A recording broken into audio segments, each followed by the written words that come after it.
ভারতীয় বাংলা চলচ্চিত্রের জনপ্রিয় অভিনেত্রী শুভশ্রী গাঙ্গুলী আবারও দর্শকদের সামনে হাজির হচ্ছেন সম্পর্ক, ভালোবাসা ও আবেগের গল্প নিয়ে নির্মিত নতুন সিনেমা অভিমানে। নির্মাতা ইন্দ্রদীপ দাশগুপ্ত পরিচালিত এই চলচ্চিত্রটি মুক্তির অপেক্ষায় রয়েছে। সিনেমার প্রচারণা উপলক্ষে বিভিন্ন গণমাধ্যমে কথা বলছেন অভিনয়শিল্পীরা, আর সেখানেই নিজের ব্যক্তিগত জীবন, সম্পর্ক এবং মান অভিমান নিয়ে খোলামেলা মন্তব্য করেছেন শুভশ্রী।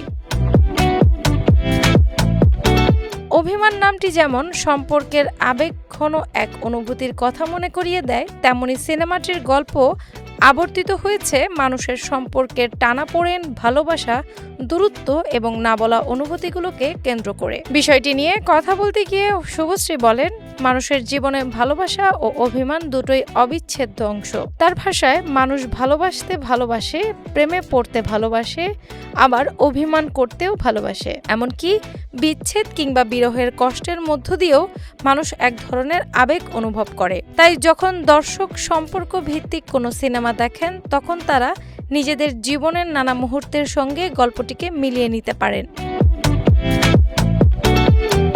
শুভশ্রী মনে করেন, ব্যস্ত জীবনের কারণে মানুষ অনেক সময় নিজের অনুভূতিগুলোকে গুরুত্ব দিতে পারে না।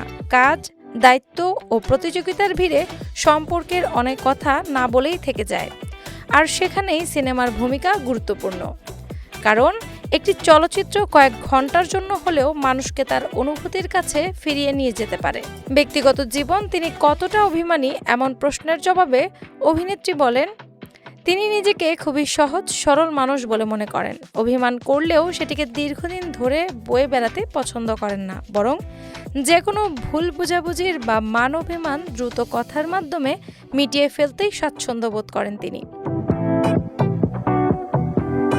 শুভশ্রীর মতে, ভালোবাসার সম্পর্ককে টিকিয়ে রাখতে যোগাযোগের বিকল্প নেই। তিনি বলেন, আমার ভালোবাসাটা খুব গভীর, তাই আমি কথা বলে অভিমান মিটিয়ে নেওয়াতেই বিশ্বাস করি।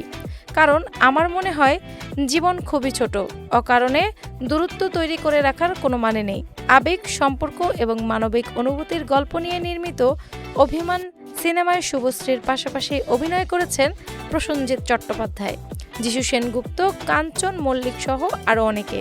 সম্পর্কে নানা না বলা কথা ও অনুভূতির গল্প নিয়ে নির্মিত এই সিনেমাটি আগামী 19 জুন প্রেক্ষাগৃহে মুক্তি পাবে।